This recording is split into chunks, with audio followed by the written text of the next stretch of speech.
નમસ્કાર દોસ્તો, હું નિકુલ રાવલ આપ સૌ મિત્રોને વર્લ્ડ ઇન બોક્સ એકેડમી પર આવકારું છું. મિત્રો, આજે કરંટ અફેર્સના લેક્ચર નંબર 112 માટે આપણે ભેગા થયા છીએ અને આજના લેક્ચરમાં ખાસ અગત્યના 5 ટોપિક ઉપર ચર્ચા કરવાની છે. આ પાંચે પાંચ મુદ્દાઓ જાન્યુઆરી 2026 સાથે જોડાયેલા છે. ઘણા બધા મિત્રો કમેન્ટ્સમાં પૂછતા હોય કે સર તમે આ જે ટોપિક કરાવો છો એ કયા મહિના સાથે સંકળાયેલા છે.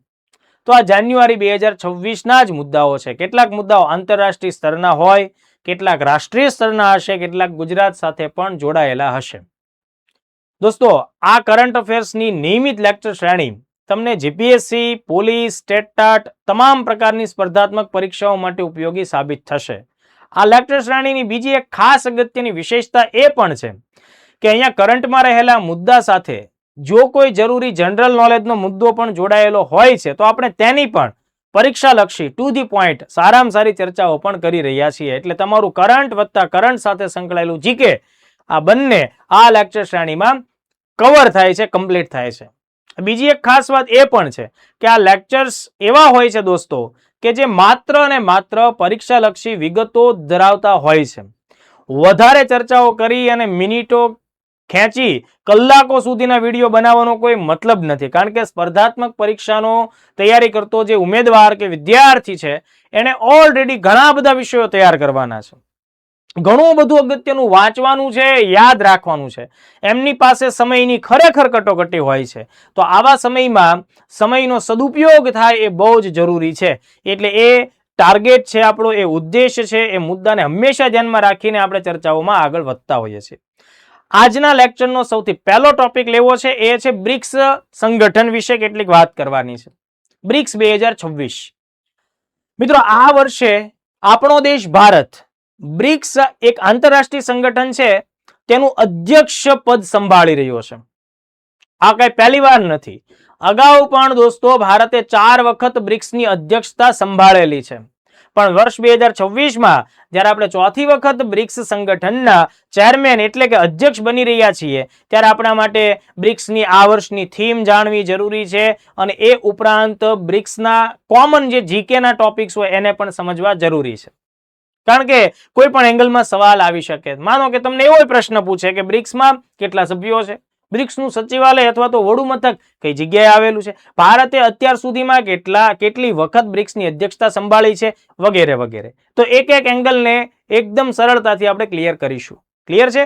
ચાલો, તો જો ધ્યાન આપજો, 2026માં જ્યારે ભારત બ્રિક્સનું ચેરમેન બને છે, ચેરમેન પદ સંભાળે છે, અધ્યક્ષતા સંભાળે છે 1 જાન્યુઆરી 2026 થી આ વર્ષે બ્રિક્સની જે શિખર સંમેલન થશે, મોટી બેઠક થશે, જેમાં જેટલા પણ 11 દેશો જોડાયેલા છે એ 11 દેશના સરકારના વડાઓ જેમાં ભાગ લેવાના છે, એટલે કે શિખર સંમેલન થવાનું છે, એ ભારતમાં થશે. તો એ શિખર સંમેલનનો ક્રમ આપણને પૂછી શકાય.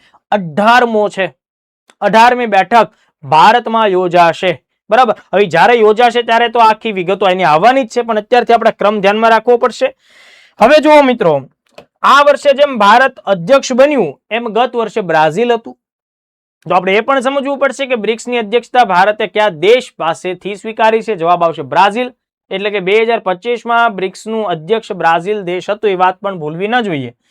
13મી જાન્યુઆરી 2026ના દિવસે ભારતના વર્તમાન સમયના વિદેશ મંત્રી એસ જયશંકર સાહેબ છે, તેમણે બ્રિક્સ 2026 માટેનો એક અગત્યનો લોગો અને તેની ટેગલાઇન અથવા તો તેની થીમ જાહેર કરી છે. જો અહીંયા જે આકૃતિમાં દર્શાવવામાં આવેલું છે એ બ્રિક્સ 2026નો લોગો છે. કમળનું ફૂલ અને 2 હાથ જોડીને નમસ્તે મુદ્રામાં કમળની પાંખડીઓ હોય એ રીતનું આપણને દ્રશ્ય જોવા મળે છે. તો આ નમસ્તે એ ભારતીય સંસ્કૃતિ છે. બરાબર. વસુદેવ કુટુંબકમની ભાવનાને પ્રદર્શિત કરે છે. અલગ અલગ કલરની જે પાંદડીઓ અહીંયા દર્શાવવામાં આવી છે એ અલગ અલગ દેશોને ઇન્ડિકેટ કરે છે દોસ્તો.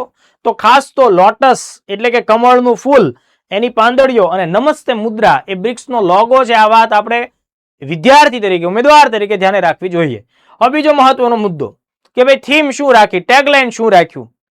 તો જુઓ, ટેગલાઇનમાં જે કાંઈ પણ શબ્દો છે દોસ્તો એ બધાને એક એક અક્ષર ભેગો કરશો ને તો બી બ્રિક્સ બની જશે. જેમ કે ટેગલાઇન જો અહીંયા લખાયેલી છે, ખાસ ધ્યાન રાખીએ, building for resilience, innovation, cooperation and sustainability. રેઝિલિયન્સનો મતલબ થશે સ્થિતિસ્થાપકતા, ઇનોવેશનનો મતલબ થાય નવીનીકરણ, કોઓપરેશન એટલે સહયોગ થાય, સસ્ટેનેબિલિટી એટલે ટકાઉપણું થાય. આ બધા માટે કામગીરી કરવાની છે, આ બધાનું નિર્માણ કરવાનું છે, એટલે કે એનું બિલ્ડિંગ ઇન ધ સેન્સ કે ભાઈ આ બધાની રચના થવી જોઈએ સારામાં સારી રીતે. હવે આ બધામાંથી એક એક અક્ષર તમે ઉઠાવો, કોઈને ખ્યાલ ન હોય એવી રીતે ઉઠાવો, બરાબર? તો જુઓ BRICS એ પણ બ્રિક્સ થઈ જાય છે. એટલે માનો કે થીમ યાદ નથી રહેતી તો બી મેં તમને એની હિન્ટ આપી દીધી, બરાબર? એક એક અક્ષર છે એ રીતે તમે જોડશો એટલે બ્રિક્સ બનશે. એટલે આ બાબત આપણા માટે જાણવી બહુ જરૂરી છે દોસ્તો. ખાસ ધ્યાન રાખશું. સ્થિતિસ્થાપકતા, નવીનતા અથવા નવીનીકરણ, સહકાર અને ટકાઉપણા માટેના નિર્માણ, બરાબર? એ આખી બ્રિક્સની થીમ છે. હવે જુઓ મિત્રો, મેં તમને હમણાં જણાવ્યું એ મુજબ કે ભાઈ ભારત 2026માં ચોથી વખત બ્રિક્સનું અધ્યક્ષ બને છે, ચેરમેન પદ સ્વીકારશે. અગાઉ 3 વખત, પહેલી વાર 2012માં, પછી 4 વર્ષ એટલે કે 2016માં અને 2021માં જ્યારે કોવિડ ચાલતો હતો ત્યારે વર્ચ્યુઅલ મોડ ઉપર ઓનલાઈન પદ્ધતિથી જે કામ થયું એમ વર્ચ્યુઅલ આભાસી બેઠક પણ આયોજિત થઈ હતી. તો અગાઉ 12, 16 અને 21માં ભારતે બ્રિક્સનું અધ્યક્ષ પદ સ્વીકારેલું છે અને આ વર્ષ 26માં એટલે કે 18મી સમિટ આપણે સંભાળીશું. તો આ બધી બેઝિક વાત થઈ. હવે થોડાક જીકે રિલેટેડ મુદ્દાઓ ધ્યાને રાખવા પડશે. જેમ કે બ્રિક્સમાં વર્તમાન સમયે કુલ કેટલા સભ્યો છે? જો દોસ્તો, શરૂઆત જ્યારે આની થઈ ને 2009માં ત્યારે એમાં માત્ર 4 દેશ હતા. પછીના વર્ષથી એક દેશ જોડાણો, આફ્રિકા, એટલે 5 દેશ થયા. પણ છેલ્લા 2-3 વર્ષમાં બીજામાં 6 દેશ એડ થયા. એટલે કહેવાનો ભાવાર્થ એમ છે કે છેલ્લા કેટલાક વર્ષોથી સભ્યોની સંખ્યા વધી રહી છે. તો અત્યારે 11 દેશો બ્રિક્સના સભ્યો છે, જોડાયેલા છે, મેમ્બર્સ છે. બ્રિક્સના મૂળ જે દેશો છે એ આ છે, બરાબર? આ 5 મૂળ દેશો: બ્રાઝિલ, રશિયા, ભારત અને ચીન. આ સૌથી પહેલા 4 દેશો. પછી દક્ષિણ આફ્રિકામાં એડ થયું. એટલે આ 5 દેશો. આ 5 દેશોના એક એક અક્ષરને ઉઠાવીએ છીએ ને ત્યારે જ બ્રિક્સ બને છે. બ્રાઝિલ, રશિયા, ઇન્ડિયા, ચાઇના અને સાઉથ આફ્રિકામાંથી એસ લઈએ એટલે બ્રિક્સ બન્યું, બરાબર? તો આપણે ખાસ ધ્યાન રાખવું પડશે ને દોસ્તો કે ભાઈ આ બ્રિક્સ સંગઠનમાં કયા દેશનો સમાવેશ થાય, કયા દેશનો સમાવેશ ન થાય, આ ટાઈપનો સવાલ આવી શકે. પછીના સમયમાં બીજા 6 દેશ એડ થયા. એમાં જો સાઉદી અરેબિયા અને યુનાઇટેડ આરબ અમીરાત અથવા સંયુક્ત આરબ અમીરાત બીજા 2 દેશ છે. એના નામમાં જો અરબ શબ્દ આવશે, સાઉદી અરેબિયા અને UAE. બાકીના જે 4 દેશ છે એ બધાના નામ ઈ ઉપરથી આવે છે: ઇજિપ્ત, ઇથિયોપિયા, ઇન્ડોનેશિયા અને ઈરાન. એમાં ઇજિપ્ત અને ઇથિયોપિયા આફ્રિકા ખંડના દેશ છે. ઇન્ડોનેશિયા અને ઈરાન બંને એશિયા સાથે જોડાયેલા છે. તો આ આખી બાબત મેં તમને જણાવી. બ્રિક્સમાં ટોટલ અત્યારના સમયે 11 દેશો છે અને 11 ના નામ મેં તમને કીધા. આ બાબતને તમે લોકો વિડીયો પોઝ કરીને રિવિઝન પણ કરી લો. 5 દેશો શરૂઆતના છે જેના નામ ઉપરથી બ્રિક્સ બન્યું, બરાબર? તો બ્રાઝિલ, રશિયા, ઇન્ડિયા, ચીન એટલે કે ચાઇના અને સાઉથ આફ્રિકા, દક્ષિણ આફ્રિકા. આ 5 દેશ. પછી ક્યાં? તો કે ભાઈ સાઉદી અરબ, યુનાઇટેડ આરબ અમીરાત. વયે જે 4 વધ્યા છે પછીના એ કોણ છે?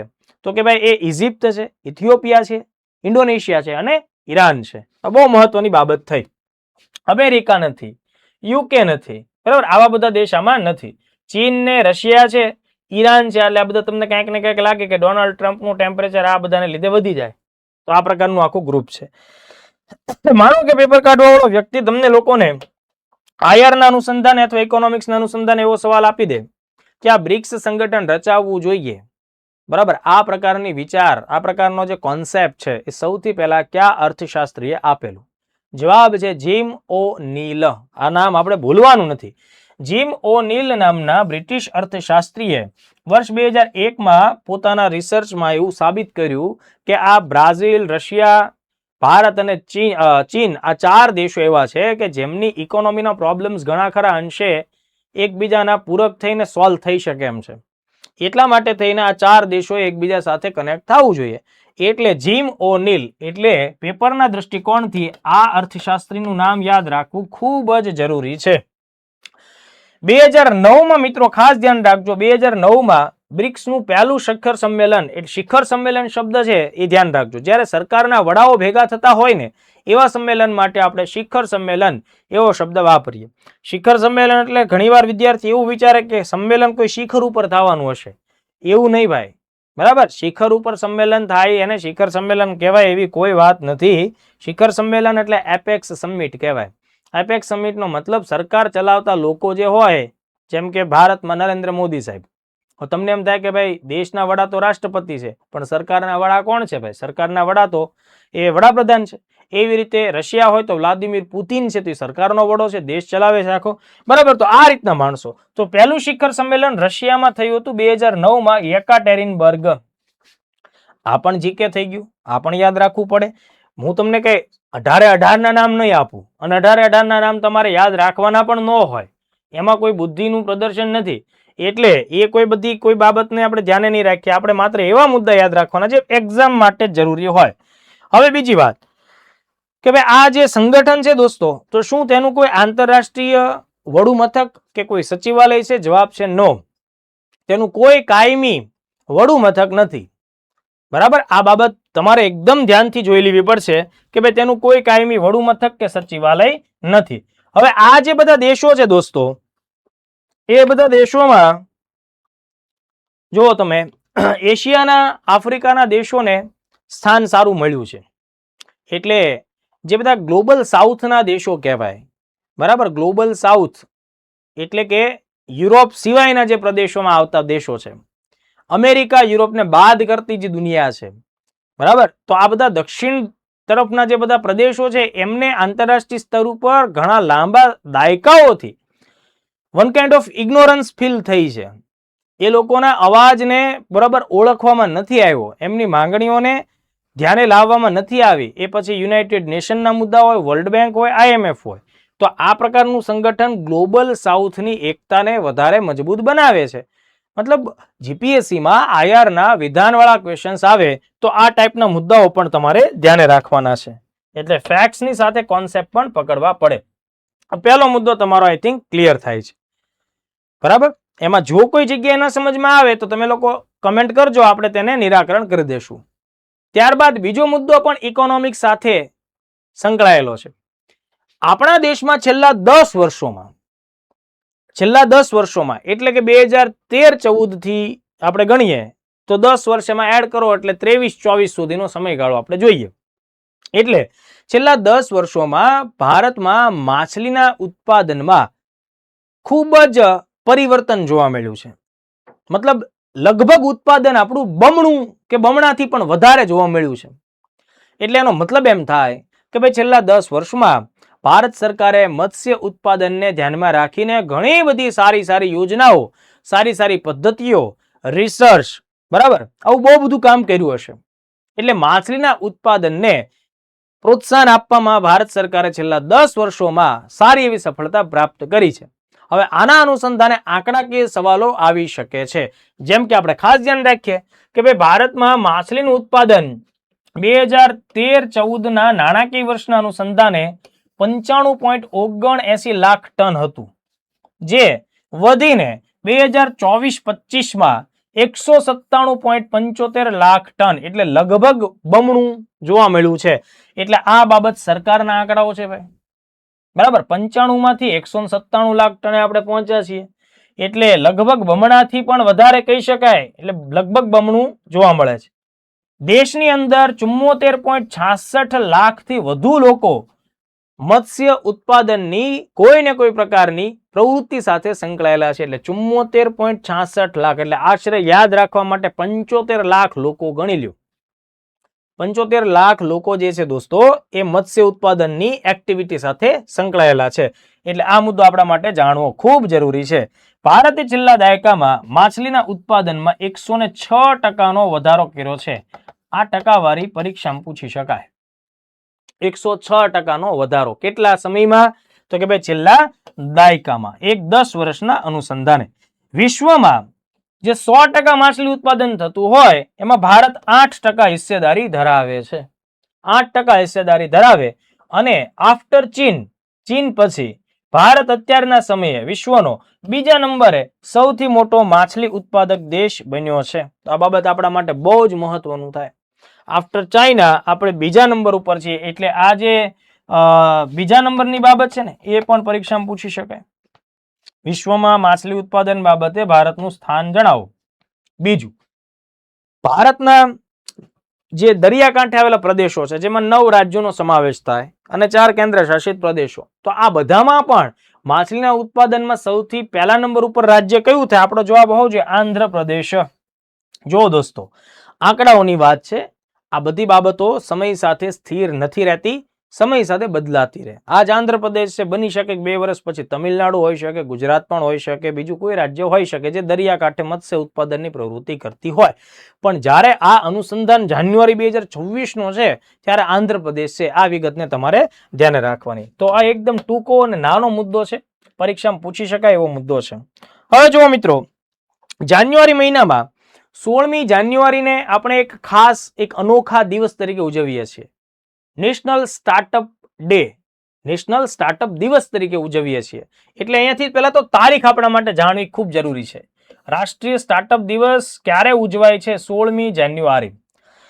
સ્ટાર્ટઅપ એટલે ઉદ્યોગ સાહસની શરૂઆત.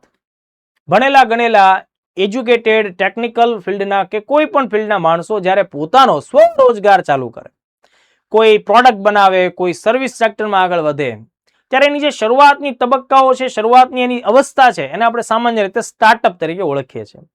કોઈ પણ દેશમાં જેટલા વધુ માત્રામાં સ્ટાર્ટઅપની સ્થાપના થાય અને સ્ટાર્ટઅપ આગળ વધે, એટલું જ એ દેશ ક્રમશઃ આત્મનિર્ભરતા તરફ આગળ વધે. ભારત જેવા દેશમાં પણ સ્ટાર્ટઅપની સ્થાપના થાય બહુ જરૂરી છે. એ બિરદાવવા યોગ્ય ઘટના છે. કારણ કે આપણા દેશમાં કે દરેક વ્યક્તિને સરકારની નોકરી મળે એવું જરૂરી તો છે નહીં, તો દરેક વ્યક્તિએ પોતે સ્વરોજગાર ઊભા થાય એવા પ્રયત્નો તો કરવા જ પડે, આત્મનિર્ભર બનવું જ પડે. એટલા માટે થઈને ભારત સરકારે આજથી 10 વર્ષ પહેલા, ખાસ મારા શબ્દો ધ્યાનથી રાખજો, આજથી 10 વર્ષ પહેલા એટલે કે વર્ષ 2016માં મોદી સરકારે સ્ટાર્ટઅપ ઇન્ડિયા મિશન લોન્ચ કર્યું હતું. એક બહુ મહત્વનો કાર્યક્રમ. સ્ટાર્ટઅપ ઇન્ડિયા એટલે કે જે લોકો પોતાનો સ્વરોજગાર કે કોઈ નવી કંપનીની શરૂઆત કરવા માંગે છે, સરકાર તેને આર્થિક રીતે અને કાયદાકીય રીતે તમામ રીતે મદદરૂપ થાય છે. તો સ્ટાર્ટઅપને પ્રોત્સાહિત કરવા માટે થઈને સ્ટાર્ટઅપ ઇન્ડિયા કાર્યક્રમ કયા વર્ષે શરૂ થયો? તો 2016માં. એટલે પહેલા તો અહીંયાથી તમને એનું વર્ષ પણ પૂછી શકાય. બરાબર. હવે એ ઘટના ને દર વર્ષે 16મી જાન્યુઆરીએ, કારણ કે 16 જાન્યુઆરી 2016 થી એની શરૂઆત થઈ હતી, એટલે દર વર્ષે આપણે 16 જાન્યુઆરીને નેશનલ સ્ટાર્ટઅપ ડે તરીકે ઉજવીએ છીએ. તો આ બહુ મહત્વની વાત થઈ, સવાલ અહીંયાથી આવી શકે. ઉપરાંત સ્ટાર્ટઅપને મદદરૂપ થવા માટે કેટલાક ઓનલાઈન પોર્ટલ્સ પણ હોય છે, તો આપણે એને પણ ધ્યાને રાખવા પડશે. ચલો અહીં ખાસ ધ્યાન રાખો. વડાપ્રધાન મોદી સાહેબે 2022માં આ દિવસની ઉજવણી કરવાની જાહેરાત કરી હતી. શા માટે? તો કે ભાઈ હમણાં જ મેં જણાવ્યું છે એ મુજબ 16મી જાન્યુઆરી 2016ના રોજ સ્ટાર્ટઅપ ઇન્ડિયા બહુ જ અગત્યનું કહી શકાય એવું અભિયાન એટલે કે મિશન લોન્ચ કરવામાં આવ્યું હતું. એની યાદમાં આપણે આ દિવસને ઉજવીએ છીએ. 2026ની તમને થીમ પૂછાય, બરાબર, તો 2026ની થીમ તમારે ધ્યાન રાખવાની છે 10 years 1 vision a million success stories. 10 વર્ષ થયા છે ને, એટલે આ પ્રકારની થીમ રાખવામાં આવી છે. ઓકે, હવે જુઓ, ખાસ ધ્યાન રાખો. અહીંયાથી સવાલ નીકળી જાય છે તો તમને આવડે છે એ ઘણું છે, પણ એ ઉપરાંત તમારે બીજા નાના નાના ફેક્ટ્સ પકડવા પડશે. ભારત વર્તમાન સમયે વિશ્વમાં ત્રીજી સૌથી મોટી સ્ટાર્ટઅપ ઇકોસિસ્ટમ્સ ધરાવે છે. એનો મતલબ કે સૌથી વધુ સ્ટાર્ટઅપ્સ અમેરિકામાં છે, ત્યારબાદ ચીનમાં છે અને ત્યારબાદ ત્રીજા નંબરે આપણો દેશ છે ભારત. એટલે આ નંબર તમારી એક્ઝામ માટે આઈએમપી બને. ઓકે, કે ભાઈ ભારત સ્ટાર્ટઅપ ઇકોસિસ્ટમમાં વિશ્વ સ્તરે કેટલામું સ્થાન ધરાવે છે? ત્રીજું સ્થાન ધરાવે છે. 1.5 લાખથી વધુ માન્યતા પ્રાપ્ત સ્ટાર્ટઅપ્સ ભારત સરકારના ચોપડે નોંધાયેલા છે. બરાબર, 1.5 લાખથી વધુ. અને એમાં 115 એવા સ્ટાર્ટઅપ છે, એવી નાની નાની જસ્ટ શરૂ થયેલી કંપનીઓ છે કે જે યુનિકોર્ન સ્ટેટસ ધરાવે છે. યુનિકોર્ન સ્ટેટસનો મતલબ થાય એવી નાની કંપની, એટલે એવી શરૂ થયેલી કંપની કે જેની વેલ્યુએશન $1 બિલિયન અમેરિકન ડોલર જેટલી અથવા એનાથી વધારે હોય. 1 બિલિયન. હવે 1 બિલિયન નો મતલબ શું થાય? 100 કરોડ થાય. બરોબર, 100 કરોડ એટલે 1 બિલિયન થાય. તો 115 થી વધારે એટલા તો યુનિકોર્ન આપણા દેશ પાસે છે. તો આ બધી બાબતો આપણા માટે જાણવી ખૂબ જરૂરી છે. બીજું, ભાસ્કર નામનું પોર્ટલ મેં અગાઉ ભૂતકાળમાં ભણાવેલું છે. ભાસ્કર નામનું પોર્ટલ એટલે વેબસાઇટ. સ્ટાર્ટઅપની નોંધણી અને સ્ટાર્ટઅપ રિલેટેડ જે કંઈ ક્વેરી કે ઇસ્યુ હોય, બરાબર, તો એ કામગીરી ભાસ્કર પોર્ટલના માધ્યમથી થાય છે. એટલે પરીક્ષામાં સવાલ આવી જાય ને ભાઈ કે ભાસ્કર પોર્ટલ, તો તમારે સ્ટાર્ટઅપને ધ્યાને રાખવાનું છે. ગુજરાત પણ સ્ટાર્ટઅપને મદદ કરવામાં આગળ પડતું રાજ્ય છે. એટલે સ્ટાર્ટઅપ રેન્કિંગમાં ગુજરાત દેશની અંદર બેસ્ટ પરફોર્મર રાજ્ય તરીકે ઉભરી આવ્યું છે. આ પણ તમારે ધ્યાન રાખવું પડે પ્રિલિમ્સના દ્રષ્ટિકોણથી. બેસ્ટ પરફોર્મર રાજ્ય. આપણા રાજ્યમાં આઈ હબ અને જીયુ સેક નામના અગત્યની યોજનાઓ અને અગત્યની પહેલો છે જે સ્ટાર્ટઅપને મદદરૂપ થાય છે. એટલે આ બાબત આપણે ધ્યાને રાખીશું. માર્ગ નામનું પોર્ટલ પરીક્ષામાં પૂછી શકાય. માર્ગ, આ માર્ગ નામનું પોર્ટલ છે દોસ્તો, એ સ્ટાર્ટઅપ્સને મેન્ટરશિપ પ્રોવાઈડ કરે છે. મેન્ટરશિપનો મતલબ થાય માર્ગદર્શન. કોઈ પણ નવી કંપની ચાલુ કરનારા લોકોને ઘણી બધી જવાબદારીઓ હોય છે, ઘણી ચિંતા હોય છે, ઘણો ડર પણ હોય છે, એમની પાસે નાણાં પણ સીમિત હોય છે. તો એ સ્થિતિમાં કેવી પ્રોડક્ટ ઉપર કામ કરવું જોઈએ, માર્કેટિંગ કેમ કરવું જોઈએ, આવા ઘણા બધા મુદ્દાઓમાં મદદ મળે એના માટે માર્ગ નામનું ઓનલાઈન પોર્ટલ પણ સરકારે લોન્ચ કરેલું છે. એટલે માર્ગ પોર્ટલ તમને એક્ઝામમાં પૂછી શકાય તો એ સ્ટાર્ટઅપ સાથે જોડાયેલું છે. સ્ટાર્ટઅપને મેન્ટરશિપ આપવા માટે માર્ગ નામનું પોર્ટલ કાર્યરત છે. આ બાબત આપણે ભૂલતા નથી, બરાબર. ત્યારબાદ startup India seed fund schemes પણ સરકાર ચલાવે છે, નાણાકીય મદદ આપે છે, નેશનલ સ્ટાર્ટઅપ એવોર્ડ્સ પણ જાહેર કરે છે, બરાબર. તો જેમાં જે કંપનીઓએ સારામાં સારું પરફોર્મન્સ આપ્યું હોય એમને પ્રાઇમ મિનિસ્ટર સહિતના લોકો મળવા પણ બોલાવે છે. આ બધી બાબત થઈ. નેક્સ્ટ જે ટોપિક છે દોસ્તો, એ પણ ભારતની એક નવી તસવીર રજૂ કરે છે.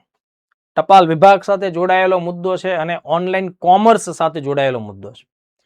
હવે આપણે ટપાલ તો લખતા નથી, કાગળ વ્યવહાર તો લગભગ બહુ ઓછો થાય છે. હવે જે કાંઈ કોમ્યુનિકેશન થાય છે એ ડિજિટલ પદ્ધતિથી થાય છે. લોકો હવે કંકોત્રી પણ પીડીએફ સ્વરૂપે મોકલે છે. તો કહેવાનો મારો મતલબ એમ છે કે જ્યારે અંગ્રેજોના સમયમાં માહિતીની આપલે માટે, આદાન પ્રદાન માટે ટપાલ વિભાગ 1854માં શરૂ કરવામાં આવ્યો. તો જ્યાં સુધી ઇલેક્ટ્રોનિક મીડિયમ આગળ નહોતું આવ્યું ત્યાં સુધી ટપાલ વિભાગની કામગીરી રહેતી હતી. પણ જ્યારથી ઈ ગવર્નન્સ આવ્યું છે, ડિજિટલ ટેકનોલોજી અને કોમ્યુનિકેશનના પદ્ધતિઓ બદલાઈ ગઈ છે, તો ટપાલ વિભાગ કંઈક નવું કામ કરે એ અપેક્ષિત હતું. જેમ અત્યારના સમયે એમેઝોન અને ફ્લિપકાર્ટ જેવી કંપનીઓ કામ કરે છે, ટપાલ વિભાગે એમાંથી પ્રેરણા લઈ લીધી હશે અને નક્કી કર્યું છે કે આપણે પણ one kind of logistic service provider બની જઈએ. લોજિસ્ટિક સર્વિસનો મતલબ થાય વસ્તુઓની એક સ્થાનથી બીજા સ્થાન ઉપર સહી સલામત રીતે આપલે કરવી, માલ સામાન પરિવહન કરી આપવું. તો આ પ્રકારના ઓનલાઈન બિઝનેસમાં જેમ એમેઝોન, ફ્લિપકાર્ટ છે, એવી જ રીતે આપણું ઇન્ડિયન પોસ્ટ પણ જોડાઈ ચૂક્યું છે. તો આ બાબતને ધ્યાનમાં રાખીને ક્વેશ્ચન આવી શકે, ખાસ ધ્યાન રાખીએ. ભારતીય ટપાલ વિભાગે 15 જાન્યુઆરી 2026ના રોજ ઓએનડીસી પ્લેટફોર્મનો ઉપયોગ કરીને લોજિસ્ટિક સર્વિસ પ્રોવાઈડર તરીકે કામગીરી શરૂ કરી છે.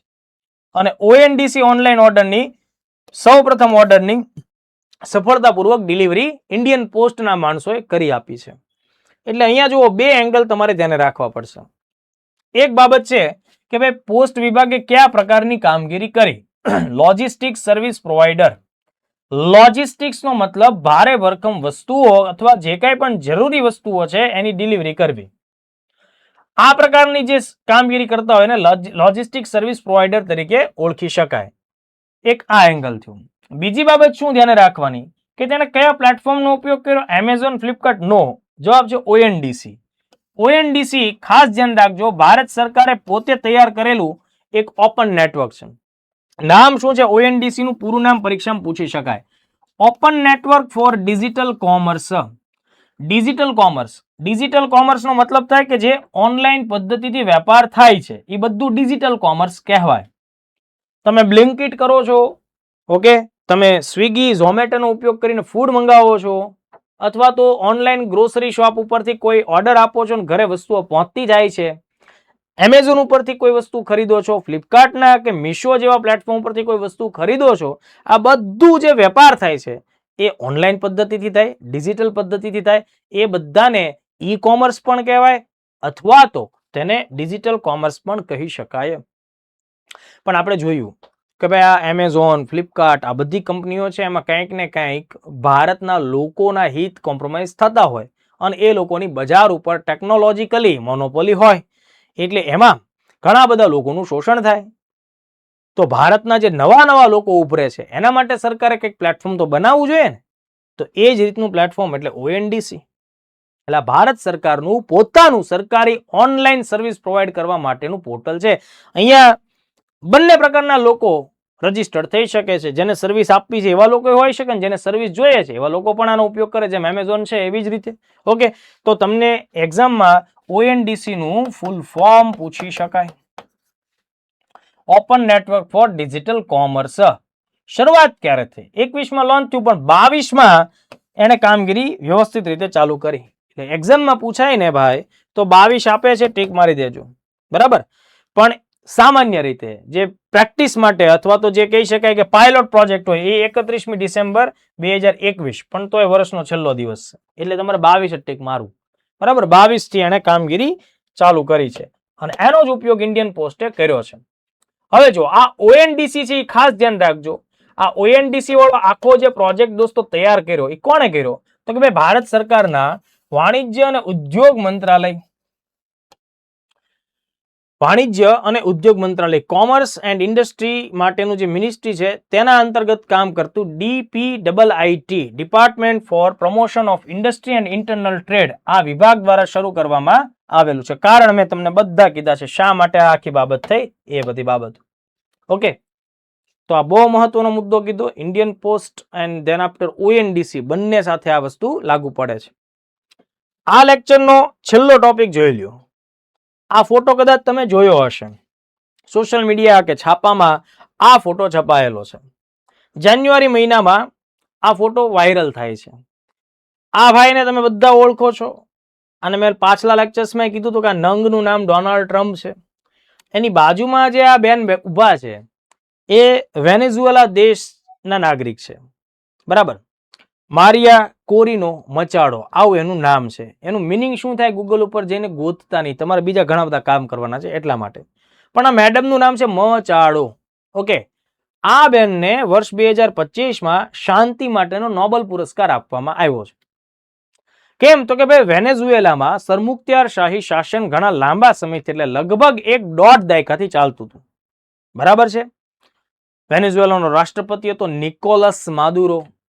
ઓકે, અને એ વ્યક્તિએ લોકતંત્રને ખતમ કરવા માટેના પૂરા પ્રયત્નો કર્યા અને એને લીધે જ આ જે વિરોધ પક્ષમાં બેઠેલા મચાડો નામના મેડમ છે એમણે વેનેઝુએલામાં લોકતંત્રને મજબૂત બનાવવા માટેની ઝુંબેશ અભિયાનો ચાલુ રાખ્યા. લોકોને આ સરમુખત્યારશાહી વ્યક્તિઓથી લડવા માટે પ્રેરણા આપી અને એના જ કાર્યોને લીધે નોબેલ પુરસ્કાર આપવામાં આવ્યો. હવે વાત અહીંયા અટકી નથી જાતી, પણ હવે શું ઘટના થઈ કે આ નંગને વારંવાર નોબેલ જોતો હતો અને હમણાં એમણે વેનેઝુએલાના રાષ્ટ્રપતિ માદુરોને ત્યાંથી ઉઠાવી લીધા, કરાકસ જે એની રાજધાની છે કરાકસ ત્યાંથી, અને ન્યુયોર્ક લઈ ગયા, હથકડી પહેરાવી ગિરફ્તાર કર્યા. એટલે આ મેડમનું એવું માનવાનું છે કે આ ભાઈને લીધે વેનેઝુએલામાં લોકતંત્રનું રક્ષણ થયું છે, શાંતિ સ્થપાયેલી છે, લાખો લોકોના જીવનમાં બદલાવ આવ્યો છે આ નિર્ણયને લીધે. એટલે આ જે મેડલ છે એ મારી પાસે રાખવાની જગ્યાએ ડોનાલ્ડ ટ્રમ્પને મળે તો વધુ સારું લાગે. એટલે આ બેને નોર્વેની નોબેલ કમિટીને ધ્યાનમાં રાખ્યા વગર આ મેડલ આ ભાઈને પધરાવી દીધો. એના લીધે આ જે ટાઇટલ છે ને કે શાંતિ માટેના નોબેલ પુરસ્કાર 25નો વિવાદ આપણને જોવા મળ્યો છે. એટલે આ બધી વિગત મેં જે કીધી છે એ આખી આ પીપીટીની અંદર લખાયેલી છે, તમને એની PDF મળશે, સરસ રીતે રીડ કરજો. 25માં નોબેલ શાંતિ પુરસ્કાર જે આપવામાં આવ્યો હોય છેલ્લા 124 વર્ષની ઇતિહાસની પહેલી એવી ઘટના છે કે જે વ્યક્તિ વિજેતા છે એને કોઈને આપી દીધો. આ બેનનું નામ પણ ખાસ તમારે ધ્યાન રાખવું પડશે, મારિયા કોરિના મચાડો, બરાબર. કોણ લે છે? ડોનાલ્ડ ટ્રમ્પને આપે છે, ભેટ આપી દે છે. શા માટે? તો મેં તમને એનું આખું કારણ કીધું કે ભાઈ આ ડોનાલ્ડ ટ્રમ્પને લીધે વેનેઝુએલામાં શાંતિ સ્થપાયેલી છે. હવે નોર્વેની નોબેલ પુરસ્કાર આપતી, શાંતિ માટેનો નોબેલ પુરસ્કાર આપતી કમિટી એવું કીધું કે આ વસ્તુ શક્ય નથી. ડોનાલ્ડ ટ્રમ્પને આના લીધે અમે નોબેલ પુરસ્કાર વિજેતાની યાદીમાં સ્થાન નહીં આપીએ, નામ તો પેલી બેનનું જ રહેશે.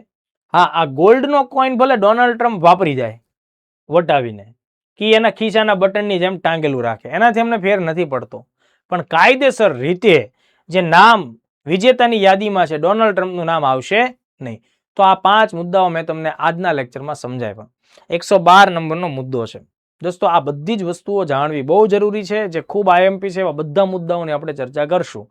લેક્ચર્સ સાથે કનેક્ટ રહેજો. લેક્ચર્સ અંગે તમારી કમેન્ટ જણાવજો. તમને લેક્ચર્સ કેવો લાગે છે, કેટલું નવું જાણો છો, કેટલું નવું શીખો છો. તમારા દોસ્તો સાથે પણ આ લેક્ચરને શેર કરજો. મળતા રહીએ નવા લેક્ચર સાથે. જય હિન્દ, જય ભારત.